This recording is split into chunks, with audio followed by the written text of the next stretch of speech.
Jadi mendingan orang Kristen itu ngapain tobat cepat-cepat? Mendingan hidup aja berantakan, detik terakhir tobat masuk surga.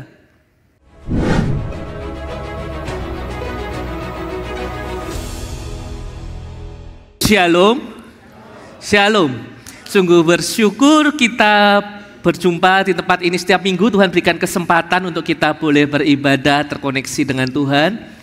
Dan ini sudah hampir masuk bulan ketiga. Kita hampir menyelesaikan 2 bulan di 2025, Bapak Ibu Saudara. Dan kalau saya boleh ajak setiap kita untuk review sejenak, Bapak Ibu Saudara, di bulan 2 itu kita punya rangkaian khotbah berseri mengenai Injil dan korelasinya dengan setiap aspek bidang kehidupan kita. Di minggu pertama, waktu itu momen Imlek, Bapak Ibu Saudara ingat ada Injil dan tradisi. Kita belajar melihat korelasi Injil dengan tradisi. Pendeta Alex yang menyampaikan. Lalu minggu berikutnya, minggu kedua Injil dan kekristenan. Pendeta Michael Christian datang untuk menyampaikan berita itu. Lalu minggu lalu kita belajar mengenai Injil dan pemuritan. Pendeta Timotius Fu. Nah, hari ini kita akan sampai di seri terakhir. Kita akan melihat korelasi Injil dengan pelayanan yang kita kerjakan. Bagaimana Injil itu menjadi dasar, bagaimana Injil itu menjadi nafas hidup dari setiap kegiatan pelayanan yang kita kerjakan. Nanti minggu depan kita sudah masuk ke seri khotbah yang baru dalam rangka Paskah, Prapaskah. Kita akan belajar mengenai atribut Allah. Oke Bapak Ibu Saudara, saya akan masuk ke tema hari ini, Injil dan pelayanan. Tema yang diberikan adalah Injil di hati, pelayanan tak tawar hati. Mari kita baca nas Alkitab kita terambil dari 2 Korintus pasalnya yang keempat, ayatnya yang pertama dan kedua. Bapak Ibu Saudara, kalau Bapak Ibu Saudara lihat Alkitab digital yang di gadget, ataupun kalau Bapak Ibu ada yang bawa Alkitab fisik, maka LAI membagi pasal 4 ini menjadi 2 bagian besar, yaitu ayat 1 sampai 15. LAI memberikan judul Harta Rohani dalam Bejana Tanah. Lalu 3 ayat berikutnya menjadi 1 perikop dengan judul Jangan Tawar Hati Juga Waktu Menghadapi Maut. Oleh karena itu saya mendorong setiap kita, nanti malam mungkin sebelum tidur atau nanti siang pulang ke rumah, Bapak Ibu bisa baca pasal 4 ini utuh supaya mendapatkan gambaran yang lebih menyeluruh dari khotbah kita hari ini. Saya hanya akan membacakan 2 ayat pertama. Demikianlah berita firman Tuhan. Oleh rahmat Allah kami telah menerima pelayanan ini, karena itu kami tidak tawar hati. Tetapi kami menolak segala perbuatan tersembunyi yang memalukan, kami tidak berlaku licik dan tidak memalsukan firman Allah. Sebaliknya, kami menyatakan kebenaran dan dengan demikian kami menyerahkan diri kami untuk dinilai menurut hati nurani semua orang di hadapan Allah. Demikianlah berita firman Tuhan. Yang berbahagia adalah setiap kita yang membacanya, mendengarnya, merenungkannya, menyimpannya dalam hati dan melakukannya dalam keseharian. Haleluya. Bapak Ibu Saudara, saya buka khotbah hari ini dengan kisah Pak Bedu. Nah, kali ini Pak Bedu, Bapak Ibu Saudara, anggaplah seorang hamba Tuhan di sebuah gereja, anggaplah dia pegang komisi pemuda. Nah, seperti biasa, selesai persekutuan, maka ada beberapa pemuda yang mendatangi dia, ngobrol, dari hal yang ringan mengenai keseharian sampai mungkin hal-hal yang doktrinal, belajar firman Tuhan. Nah, menariknya hari itu ada 2 orang pemuda yang mendatangi dia, tetapi wajah pemuda ini bukan sukacita selesai ibadah, bukan pingin tahu karena pingin belajar sesuatu lalu wajahnya kelihatan curious, pingin tahu sesuatu, penasaran, enggak. Tetapi wajah kedua pemuda ini kelihatan jengkel, kelihatan suntuk. Bapak Ibu Saudara, lalu pemuda yang pertama singkat cerita ngomong, kok saya udah gak mau pelayanan lagi. Tuh, kenapa kok gak mau pelayanan? Bedu nanya sama pemuda ini, pemuda ini jawab, itu teman saya, si Budi nyebelin banget, rese banget orangnya, suka main perintah. Saya itu kok di rumah, dari saya kecil sampai saya gede, segede ini, papa mama tuh gak pernah loh main perintah ke saya. Itu teman saya satu itu rese banget, berani perintah-perintah saya. Siapa dia? Siapa elu? Kan gitu. Lalu Bapak Ibu Saudara, baru dia selesai menyelesaikan kalimatnya, Bedu belum sempat menjawab, memberikan penghiburan, kata-kata motivasi, belum sempat kasih ayat firman Tuhan. Tiba-tiba pemuda yang satu nyelonong, potong pembicaraan dan mengeluhkan hal yang serupa. Kok saya juga nggak mau pelayanan lagi, saya mau mundur dari pengurus. Wah, ini lebih serem lagi. Saya mau mundur dari pengurus. Lalu Bedu tersenyum kecil, dia tatap wajah dari pemuda yang mengeluh ini, yang bete ini, bad mood ini. Lalu dia tepuk-tepuk pundaknya, dia tatap tajam matanya dengan penuh kasih dan lembut. Lalu dia berkata, ubur-ubur ikan lele. Pelayanan baru setahun kok udah mau mundur. Kenapa Le? Gitu kan? Bapak Ibu Saudara. Lalu pemuda ini cerita, soalnya gini loh, kok kamu mundur? Karena dulu waktu saya awal-awal jadi badan pengurus, saya ditawarinya seminggu itu cuma rapat sekali. Gak terlalu sibuk lah, saya okein lah. Faktanya, rapatnya memang sekali kok, bener. Tapi ada latihan musiknya sekali. Habis itu ada acara ngedekornya sekali. Habis itu ada perkunjungannya sekali. Habis itu ada pembelajaran Alkitabnya sekali. Habis itu ada komunitasnya, badmintonan sekali. Lah kan itu sama aja tiap hari. Ini sangat melelahkan sekali. Kenapa enggak ngomong dari awal sih? Kenapa sih hal kecil kayak gini harus bohong? Bapak Ibu Saudara, dia komplain. Dan dia merasa, buat apa sih dua pemuda ini ngomong, udahlah nggak usah pelayanan-pelayanan lagi deh. Dan ini belum ngomongin hal-hal yang lainnya Bapak Ibu Saudara. Kalau kita di tempat ini sudah terlibat pelayanan, dan saya percaya Bapak Ibu mayoritas sudah terlibat pelayanan, banyak alasan yang membuat kita itu mungkin malas untuk dan pingin kalau bisa kurang-kurangi deh pelayanan atau berhenti deh pelayanan, atau kita yang sedang mau terlibat pelayanan kita karena banyak mendengar ini dan itu, keluhan ini dan itu, lalu kita berpikir aduh kayaknya saya enggak dulu deh. Bapak Ibu Saudara, bukankah kita dalam iman Kristen kita ngerti kita ini manusia berdosa? Saya selalu ngomong kalau saya pegang kelas katekisasi pranikah, bimbingan pranikah, saya ngomong pernikahan gak pernah gampang. Kenapa? Karena dua manusia berdosa jadi satu. Maka yang terjadi adalah chaos dalam rumah tangga. Dan bayangkan kalau ini adalah gereja, orang berdosanya sebanyak ini, kumpul jadi satu, pelayanan. Sok-sokan ngelakuin yang baik memang. Tapi kan tetap kita manusia berdosa Bapak Ibu. Dan kita masih di dalam dunia yang penuh dengan dosa. Maka pasti chaos, pasti berantakan, pasti saling salah paham, pasti saling menuduh, saling salah mengerti, saling menyalahkan. Kan gitu kan Bapak Ibu Saudara. Laboratorium kecil keluarga itu maka menjadi gede di gereja dan masalah makin kompleks. Di sini banyak anak muda, saya pakai satu gambaran yang anak muda familiar, tapi saya percaya yang senior juga familiar karena Bapak Ibu mungkin suka nonton film ini juga, atau nemenin anak atau nemenin cucu, gitu kan. Avengers. Bapak Ibu Saudara, saya nggak akan tanya ini tokohnya namanya siapa saja, bukan kuisnya, bukan itu. Tapi Bapak Ibu Saudara yang ngerti film ini dan pernah menonton di bagian film yang manapun itu karena serialnya banyak sekali, Bapak Ibu akan temukan, saudara akan temukan bahwa satu superhero dan superhero yang lain itu nggak akur. Walaupun mereka namanya sudah superhero, kelihatannya sudah di atas manusia biasa, tetapi nggak akur juga, berantem juga. Iron Man, Captain America, Spider-Man, Doctor Strange, ya kan, Black Panther, Thor, mereka juga saling berkonflik, saling memahami, gak mau ngalah, saling egois. Tapi Bapak Ibu Saudara, anggaplah saya salah satu contoh Iron Man. Iron Man ini adalah seorang yang sangat egois, dia punya perfeksionisnya sendiri, idealisme sendiri, dan dia juga ada cekcok dengan 1, 2, 3 orang, 4 orang, 5 orang. Tetapi pada akhirnya Avengers di bagian akhir Endgame yang musuhnya Thanos itu, apa yang mereka lakukan? Assemble. Pada akhirnya assemble, bersatu. Karena kalau enggak, Thanos enggak akan bisa kalah. Bapak Ibu Saudara, bukankah kita di pelayanan gereja juga mirip-mirip? Kita dengan kehebatan kita masing-masing, keunikan kita masing-masing, tapi juga kelemahan kita masing-masing, maka kita berusaha assemble. Saling melengkapi satu sama lain, tetapi tetap prosesnya tidak gampang, prosesnya tidak mudah, kita manusia berdosa. Nah, kita akan lihat bagaimana Alkitab yang hari ini kita baca, perikop yang kita baca, kita yang mungkin sedang tawar hati dalam pelayanan, Siapa yang di sini sedang tawar hati? Puji Tuhan tidak ada, khotbah saya selesai dalam 10 menit.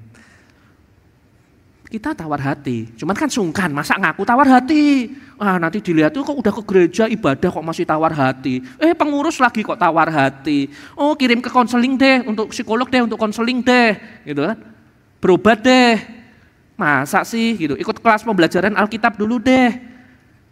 Tetapi kalau kita mau jujur, kita mungkin pernah, atau kita yang mau terjun dalam pelayanan, kita bimbang, kita takut. Nah, kita kan lihat bagaimana Tuhan itu menguatkan Paulus, bukan Paulus yang hebat. Tuhan menguatkan Paulus untuk boleh terus berapi-api dalam pelayanannya. Bapak Ibu Saudara, dalam 2 Korintus 4, kita akan melihat bahwa meskipun kita ini rapuh bagai bejana tanah, namun tak gentar dalam lelah. Bapak Ibu tetap lelah. Pelayanan itu melelahkan. Kalau Bapak Ibu pingin selesai pelayanan seger, susah, pasti lelah.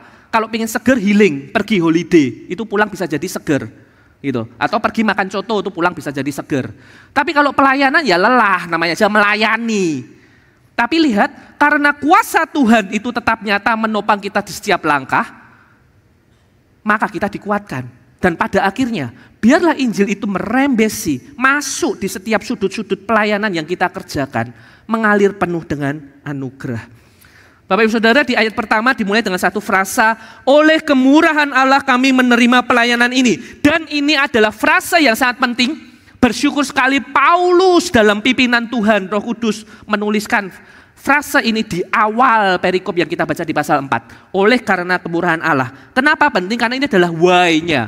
Kenapanya? Bapak Ibu Saudara, kalau Bapak Ibu perhatikan tiap kali saya khotbah di mimbar ini, saya jarang ngomong khotbah itu khotbah how.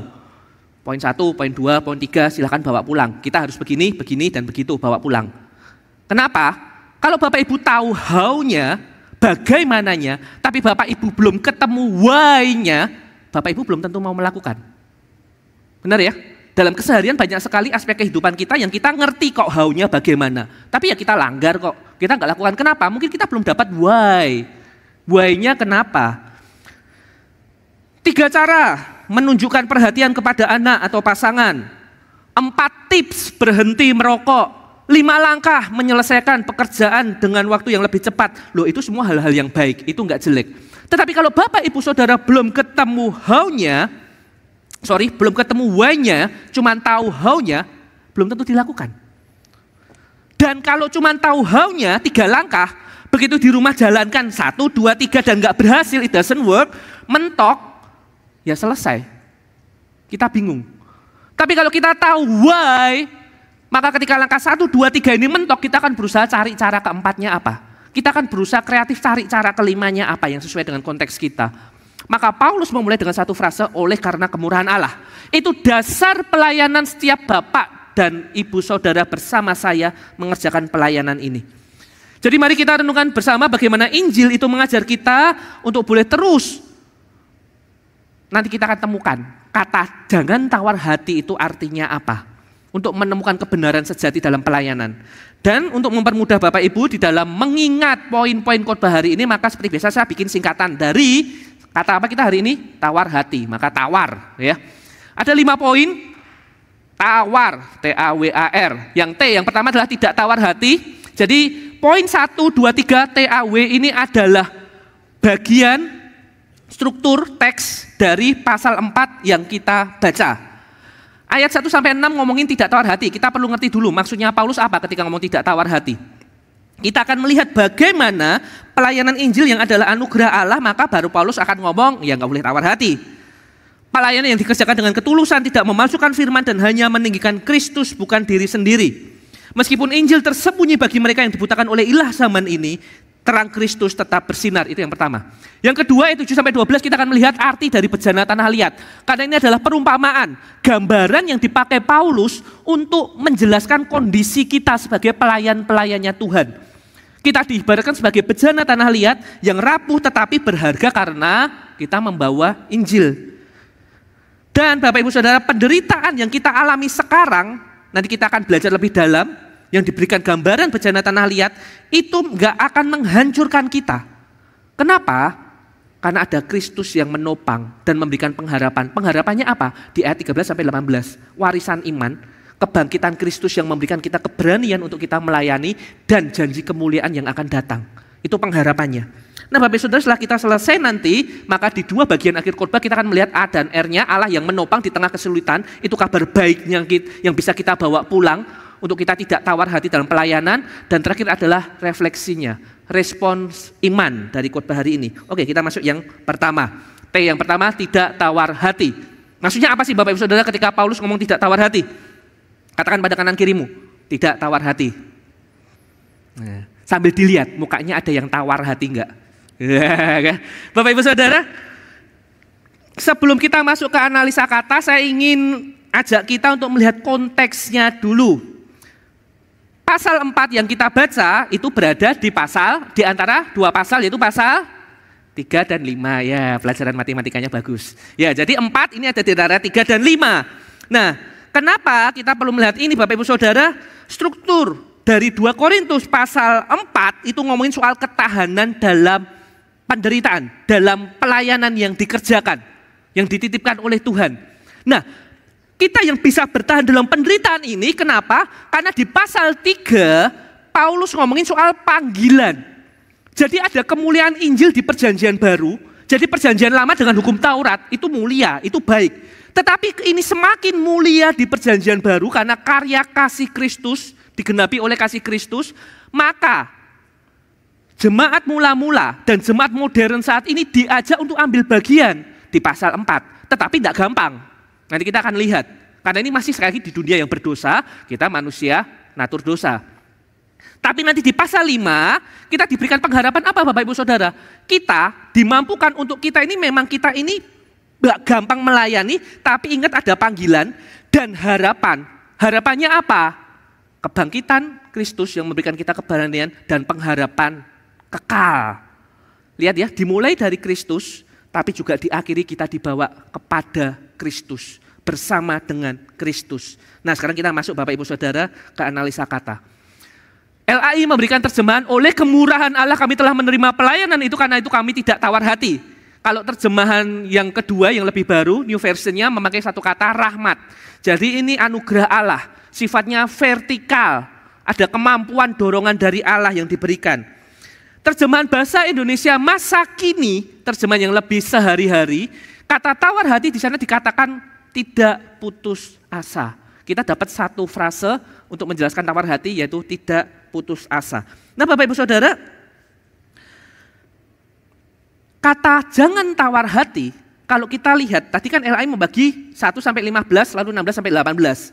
Nah di tiap ayat pertama dari 2 perikop ini, Paulus memulai penjelasannya terlebih dahulu dengan satu frase, tidak tawar hati. Lihat ya, ini poin dari pasal 4. Jadi dari apapun yang dikerjakan, tantangan yang dialami, dan Paulus bilang itu real, itu normal, itu wajar. Kalau pelayanan gak enak, pelayanan gak mudah, tapi kami tidak tawar hati. Itu statement imannya Paulus. Nah kita lihat bahasa Inggris Bapak Ibu Saudara. Di bahasa Inggris, satu kata yang sering dipakai muncul adalah we do not lose heart. Kami nggak kehilangan hati. Nah, kami nggak kehilangan hati ini artinya apa? Biasanya kita kan dengan mudah ngomong, ya orang yang kehilangan hati itu orang yang nggak punya perasaan. Ya kan? Nggak punya hati lu, nah itu kan nggak punya perasaan. Contohnya gini, kalau kita lihat ada seseorang yang makan dengan enaknya, dengan lahapnya, tapi di sebelahnya ada orang yang udah 3 hari nggak makan, kelaparan, Pak minta makan, Pak minta 3 hari nggak makan. Tapi orang ini cuek, nggak peduli, orang ini tetap makan dengan enaknya. Kita akan ngomong, lu nggak punya hati. Ya, apakah itu yang dimaksud? Atau Bapak Ibu Saudara, kalau ada di Valentine bulan 2 kan, siapa yang udah dapat pacar? Ngaku berdiri. Bapak Ibu Saudara, Valentine ada cowok yang ngasih cewek, kasih bunga, kasih coklat, bahkan ini lebih spesial lagi karena bunganya adalah bunga bank dan coklatnya adalah coklat Dubai gitu kan. Nah si cewek ini menerima, tapi dia terima semuanya, tapi dia tidak terima cintanya. Ya, terima semuanya, pemberiannya, tapi tidak terima cintanya. Maka kita kan ngomong sama si cewek, nggak punya hati lo, gitu kan. Kehilangan hati, apakah itu yang dimaksud Paulus? Nah Bapak Ibu Saudara, kalau kita lihat di terjemahan bahasa Inggris yang lain, American Standard Version menggunakan kata we faint not. Atau kalau New Literal Translation, dia pakai we never give up. Artinya apa? Nggak jadi lemah atau tidak menyerah. Nggak jadi lemah atau nggak menyerah. Nah kalau kita lihat bahasa aslinya, kata yang dipakai adalah enkakeo. NKKO itu apa? Tidak jemu-jemu di dalam melakukan sesuatu yang baik, bahkan ketika kondisi sekitar itu tidak baik. Bapak Ibu kalau melakukan yang baik, tapi kalau kondisi sekitar baik itu gampang. Melakukan yang baik ketika kondisi sekitar itu sesuai harapan, gampang. Tetapi kalau melakukan yang baik ketika kondisi nggak baik, itu nggak gampang. Benar ya Bapak Ibu Saudara ya? Engkau yang dari kecil pernah sekolah, nggak nyontek, ya nilainya 9, ya nggak nyontek lah besoknya, nggak nyontek lagi, jadi 10, ya ngapain nyontek, gitu kan? Tapi tiba-tiba kita nyontek, nggak nyontek, kok 4, mulai tergoda. Tapi udahlah jangan nyontek lah, karena teman-teman sekitar juga nggak nyontek, gitu, 4 semua. Tapi besoknya kita nggak nyontek, kita 4, teman-teman sebelah ternyata 10 semua karena nyontek. Godaan akan makin gede kan? Jadi untuk kita melakukan apa yang baik ketika kondisi sekitar tidak baik, itu bukan hal yang gampang. Nah, enkakeo itu maknanya itu Bapak Ibu Saudara. Terus kerjakan apa yang baik, setia dalam konteks pelayanan, setia tetap melayani Tuhan, kasih yang terbaik, gak berhenti, gak quit, gak kabur, walaupun kondisi sekitarnya gak baik. Nah pertanyaannya Bapak Ibu Saudara, kenapa ada perintah untuk jangan jemu-jemu melakukan apa yang baik? Ini mendekati Paskah, kok tadi Februari kita hampir lewat, Paskah kita masuk, salib Kristus. Biasa salah satu pertanyaan sering ditanyakan ke saya, waktu diskusi soal Paskah, pemuda itu nanya gini, kok penjahat yang di sebelah kanannya Yesus itu kok enak banget ya? Hidupnya nikmati dunia gitu kan, foya-foya gitu mungkin, lakukan ini dan itu bebas, gak lakukan hukum Taurat, tiba-tiba aja detik terakhir menjelang kematiannya bertobat, masuk surga toh. Nah itu kan enak kok.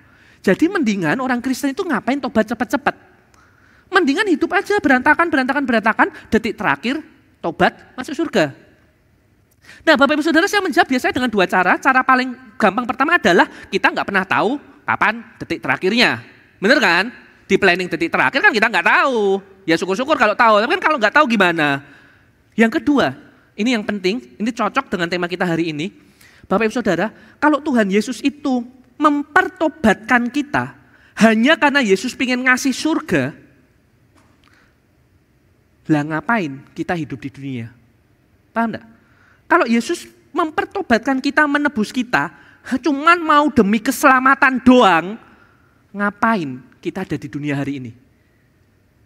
Nah mendingan Bapak Ibu Saudara kalau udah bertobat, tobat, nih dibunuh Yesus, mati, tobat, mati, dimatiin satu-satu aja, biar cepat ke surga toh, kan tujuannya surga. Tapi dia izinkan kita di dunia supaya apa? Tentu ada satu maksud, satu tujuan. Supaya kita ambil bagian dalam karya keselamatannya, semakin banyak orang yang mendengar berita keselamatan. Dan salah satunya adalah melayani Tuhan di gereja, pekerjaan Tuhan di gereja. Karena salah satu pekerjaan Tuhan di gereja ini mewartakan berita Injil. Dan kita dipercaya untuk ambil bagian di sana. Pola pikirnya bukan hanya saya sekali lagi natur dosa, tentu pola pikirnya adalah saya mau hidupnya di dunia enak, matinya masuk surga. Tapi kan ternyata bukan gitu pola pikirnya Bapak Ibu Saudara. Jadi dengan mindset seperti ini seharusnya tidak lagi perkataan, nantilah di detik terakhir saya bertobat. Loh justru nyesel dong kalau kita bertobat nanti usia tua dan tidak sempat pelayanan panjang.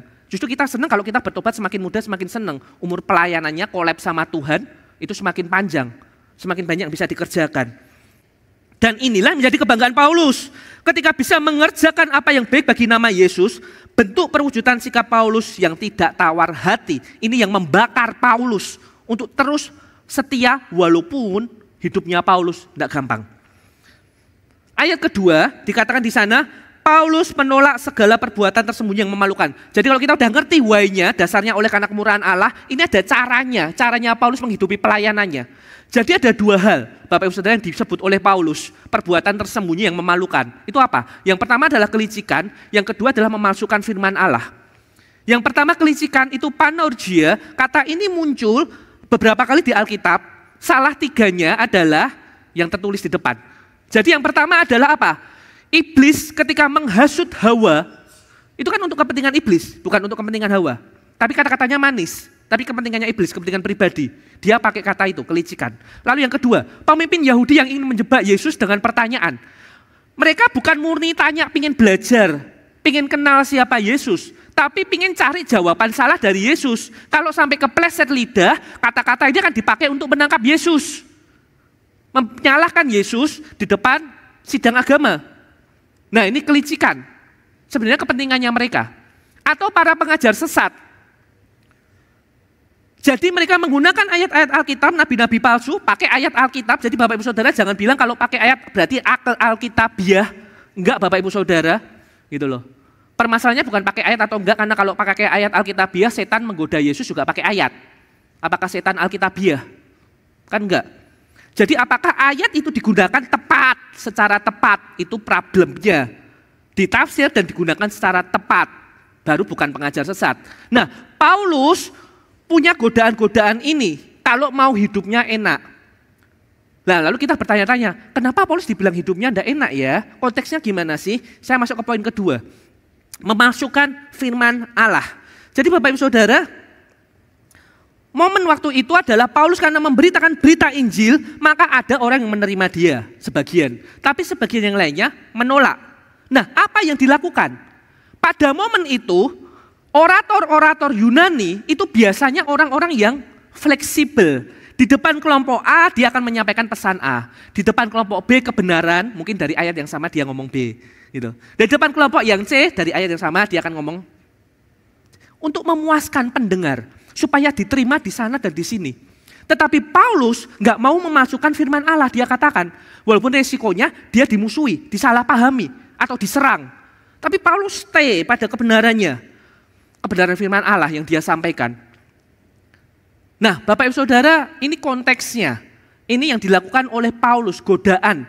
Dia tidak mencari penerimaan semua orang, tetapi yang penting dia adalah beritakan firman Tuhan. Nah, apa penyebab kita tawar hati? Tantangan yang dialami oleh Paulus bukanlah kesulitan-kesulitan yang muncul dikarenakan keteledoran atau kesalahan Paulus. Bapak Ibu Saudara, ini penting. Tantangan yang Paulus alami bukan karena kesalahannya Paulus, bukan karena keteledorannya Paulus. Kalau kita lihat tantangan hidup dalam pelayanannya Paulus, itu di Alkitab dicatat banyak sekali.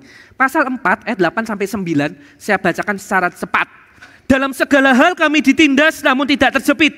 Kami habis akal namun tidak putus asa.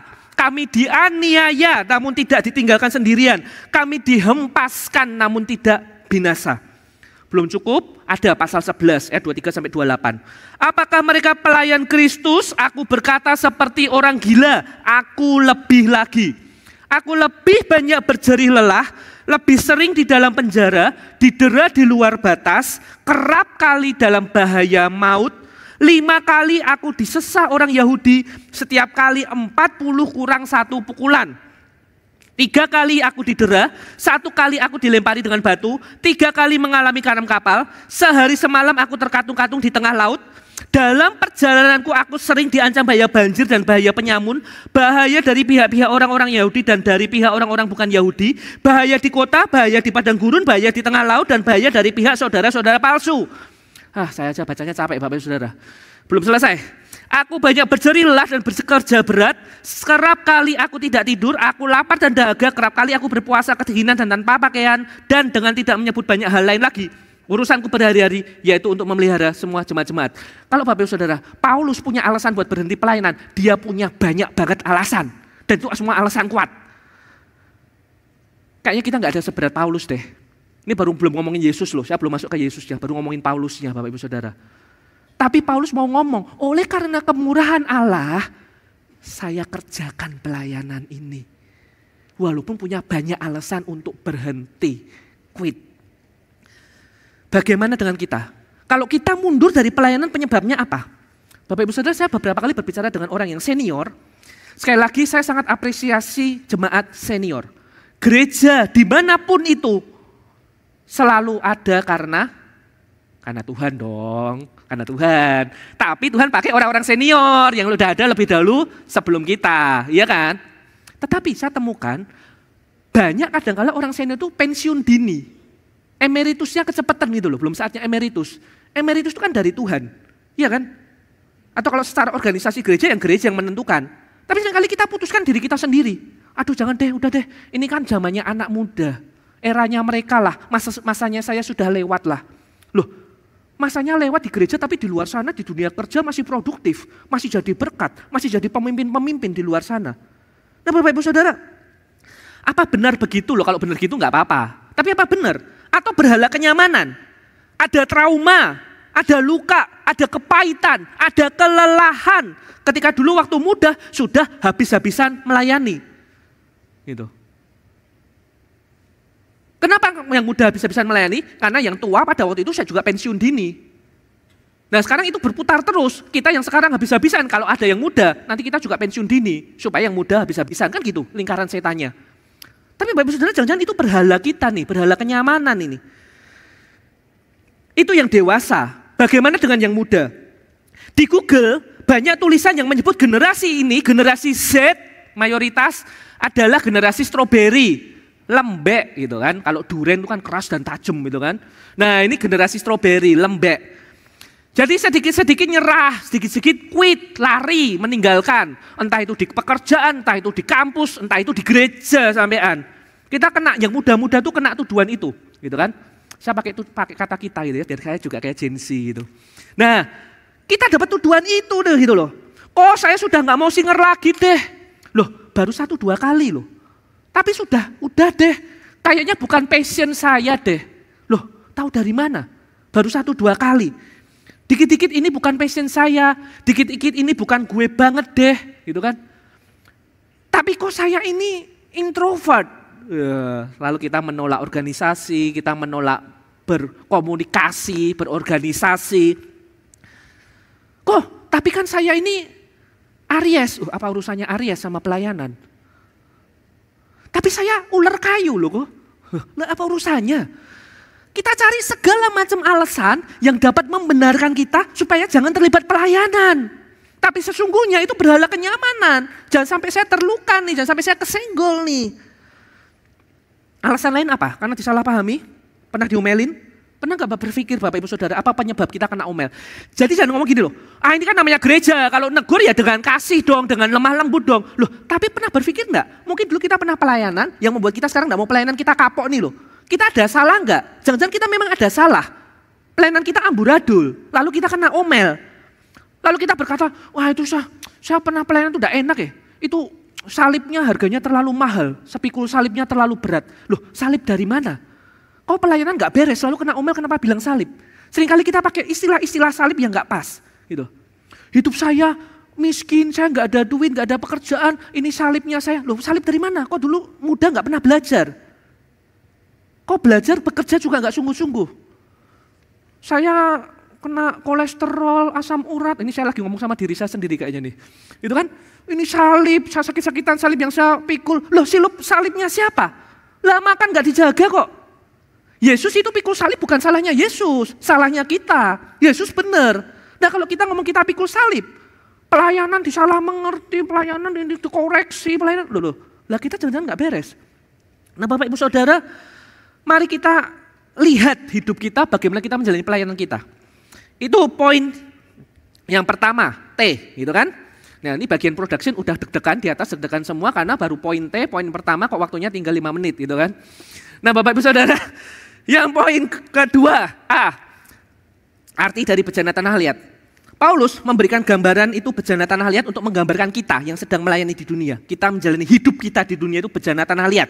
Saya mau tanya Bapak Ibu Saudara, bejana tanah liat mana lebih berharga? Bejananya atau isinya?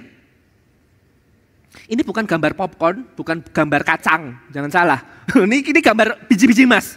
Karena zaman dulu kan belum ada cetakan Bapak Ibu Saudara. Gitu kan, saya ngerti ini jam lapar nih, jam siang. Tapi ini bukan ngomongin kacang, ini biji emas. Bapak Ibu kalau beli celengan, tahu celengan ya? Tanah liat itu loh. Saya dulu kecil suka pergi ke pasar malam, ada celengan bentuk ayam, bentuk babi, bentuk macan gede gitu. Segini kayak tingginya tuh, gede gitu. Tapi celengan buat dicemplungin uang koin, uang kertas. Bapak Ibu, yang berharga itu celengannya atau isinya? Isinya, semua ngerti, yang berharga itu isinya. Nah, Paulus pakai gambaran ini, kita ini punya tubuh jasmani yang fana, kita ini rapuh, tapi kita punya di dalam kita harta surgawi. Jadi kalau kita pelayanan, kita ada salah ini dan itu, ya bejana tanah liat. Gitu loh. Tapi kita partner kita juga rapuh, ini juga bejana tanah liat.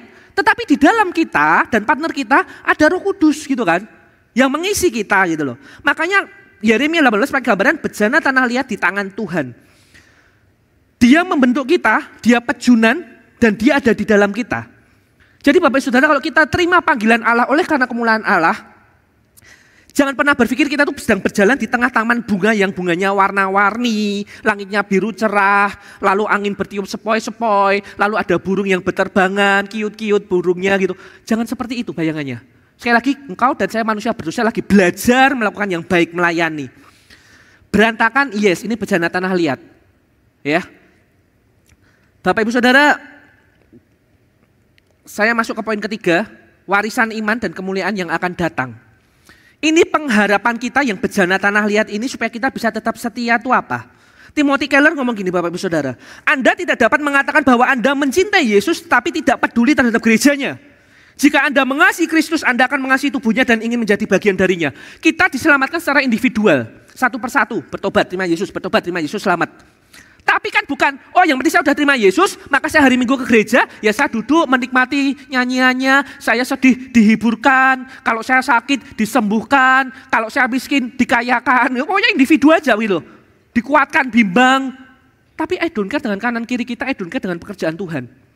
Nggak bisa. Kalau kita ngomong kita itu cinta sama Tuhan, kita kan sayang juga dengan gerejanya. Kita peduli dengan komunitas yang ada di depan, belakang, kanan, kiri kita.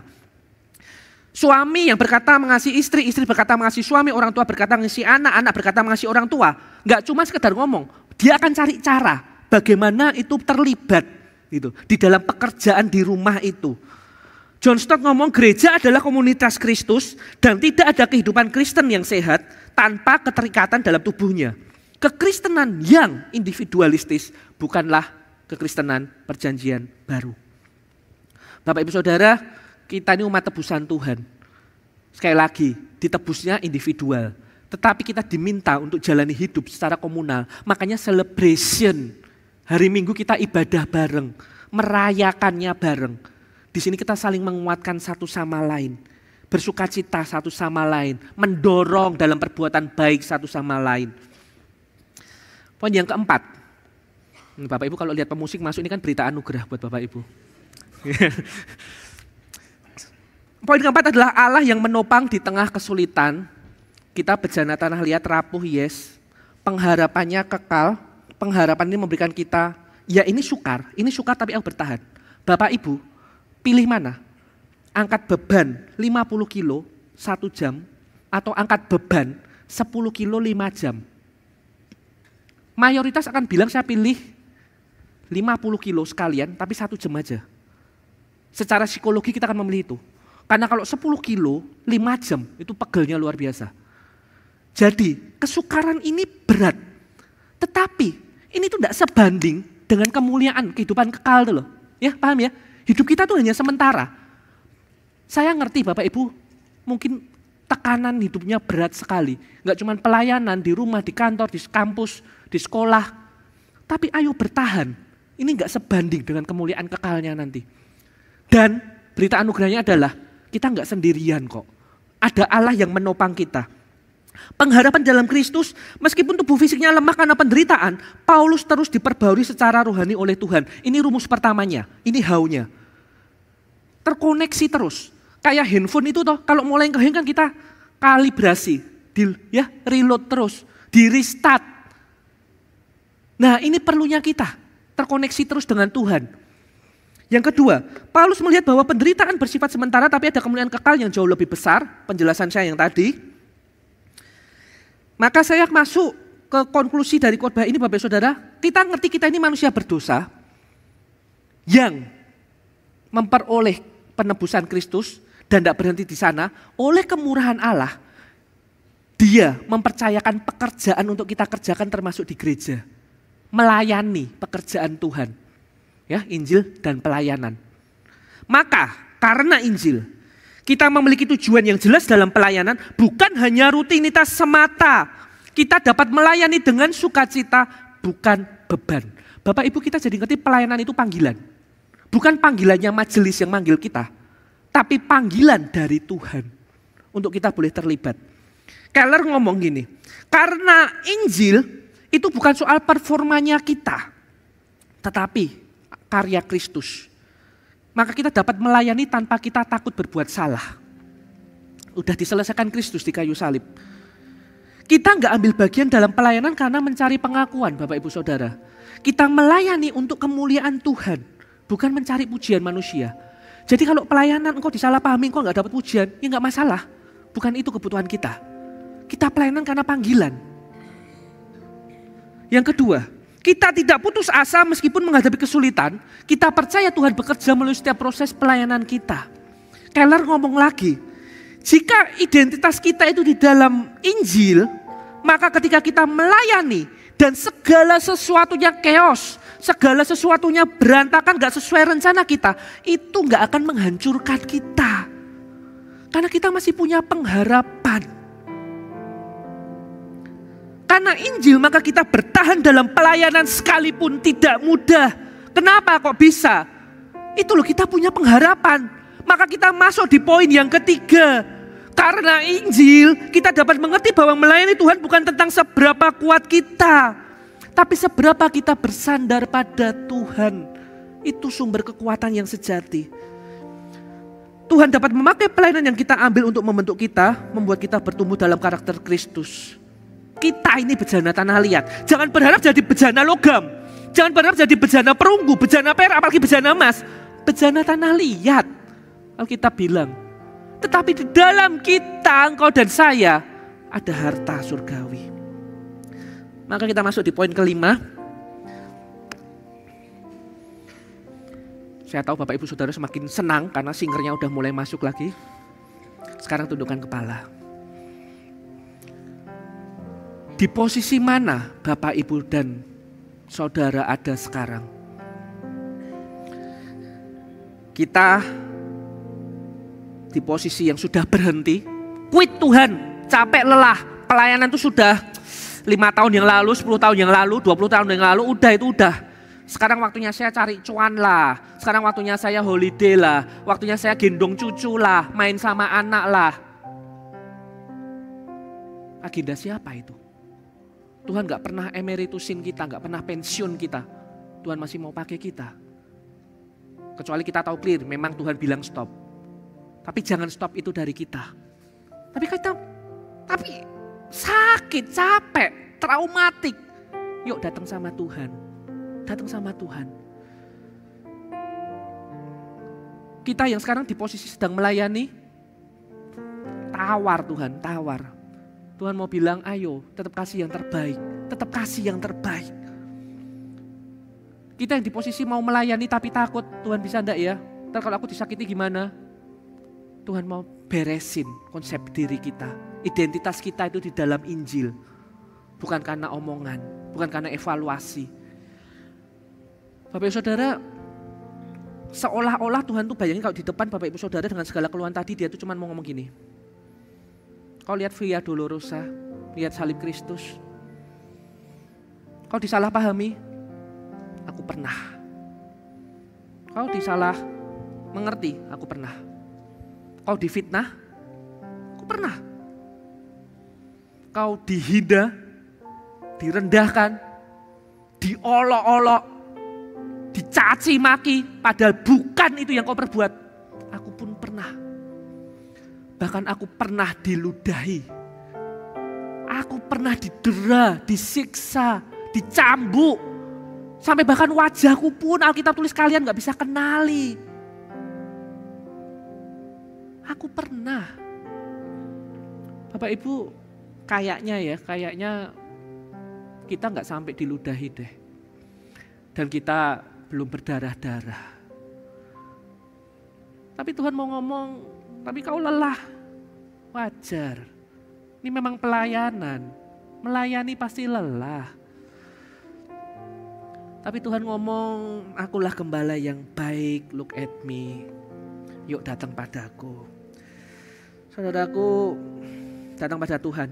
Tuhan kenal engkau. Orang lain bisa salah paham. Dia kenal engkau. Dia yang ciptakan engkau. Dia tahu ceritamu dari engkau kecil, bahkan sebelum engkau ada. Dia sudah agendakan kehadiranmu. Dia tahu persis apa yang kau rasa, apa yang kau pikir, apa yang kau tangisi setiap malamnya di kamarmu. Bahkan ketika kau pelayanan tampaknya sempurna di gereja, tapi sesungguhnya kau hancur-hancuran di kamar, Tuhan cuma mau bilang, I know you. Tahu kok, Tuhan ngerti kok. Tapi Tuhan tidak pernah lelah kasih kepercayaan ke kita. Tuhan terus bangga sama kita dan rindu melibatkan kita. Karena dia mau pakai pelayanan itu untuk memproses kita makin kenal dia. Makin menikmati karya salibnya.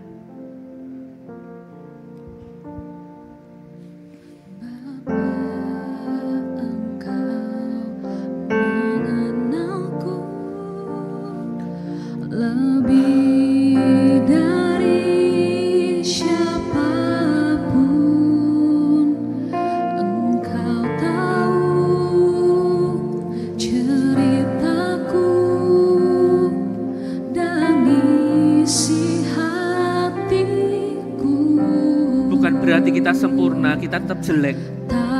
Tapi Tuhan mau ubahkan kita. Tuhan mau sempurnakan kita. Bukan soal bejananya, tapi siapa penjunannya. Bukan soal bejananya, tapi apa yang ada di dalam bejana itu.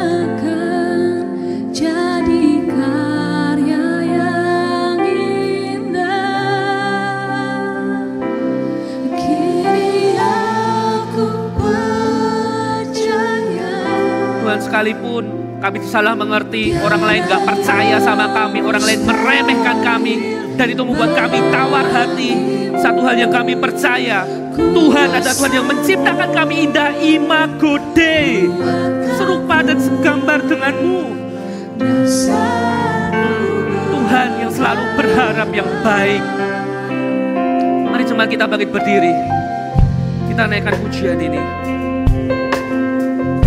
Jadikan pujian ini adalah pengakuan iman kita yang diperbaharui di hadapan Tuhan.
Kami belajar percaya nggak ada yang mustahil. Engkau sanggup pakai kami dengan segala keterbatasan kami.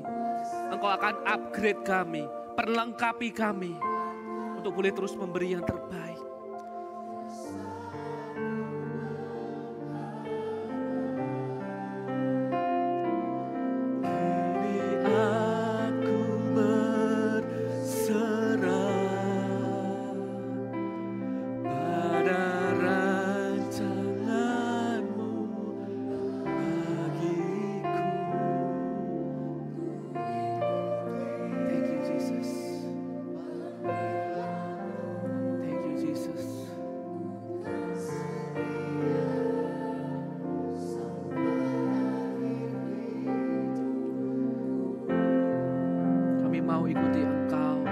Berjalan bersamamu.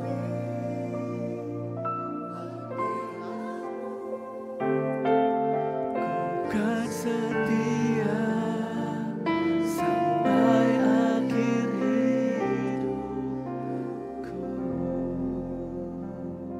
Yosua 1 ayatnya yang ke-9. Bukankah telah kuperintahkan kepadamu, kuatkan dan teguhkanlah hatimu. Janganlah kecut dan jangan tawar hati. Sebab Tuhan Allahmu menyertai engkau kemanapun engkau pergi.